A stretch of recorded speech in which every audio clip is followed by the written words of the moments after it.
আসসালামু আলাইকুম, সবাইকে রমাদান মোবারক। রমজানের ছোট্ট একটা ব্লগ নিয়ে আবারও চলে এসেছি আপনাদের মাঝে। রমজান মাসে সকাল থেকে সন্ধ্যা পর্যন্ত এতটাই ব্যস্ততার মধ্যে কেটে যায় যে আলাদাভাবে আসলে ব্লগ করার সময় হয়ে উঠছে না। আর এবছর মাশাআল্লাহ আলহামদুলিল্লাহ আমার দুটো বাচ্চাই অনেকগুলো করে রোজা রেখেছে, একটু একটু করে প্রতিদিন কোরআন শরীফ পড়ার চেষ্টা করছে আর নিয়মিত নামাজ পড়ার ট্রাই করছে। আর তাই যেদিন যেদিন ওরা রোজা থাকে সেদিন আমি সবসময় ওদের জন্য স্পেশাল কিছু করার চেষ্টা করি। আর এতে করে ওরা দেখা যায় রোজা রাখার জন্য অনেক ইন্সপায়ার্ড হয়।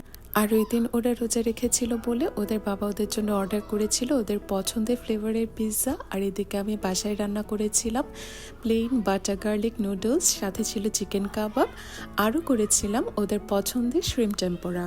সারাদিন রোজা রেখে ওরা ইফতারের আইটেমে মজার মজার ওদের পছন্দের সব খাবার পেয়ে যেমন ওরা খুশি, ওদের সাথে সাথে আমি তো ডবল খুশি।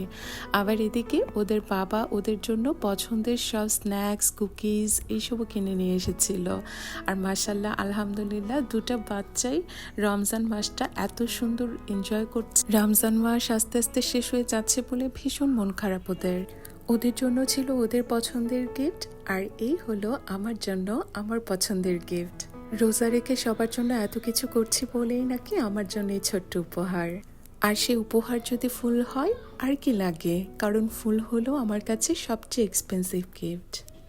আর যদি হয় তা এই সুন্দর সুন্দর রজনীগন্ধা।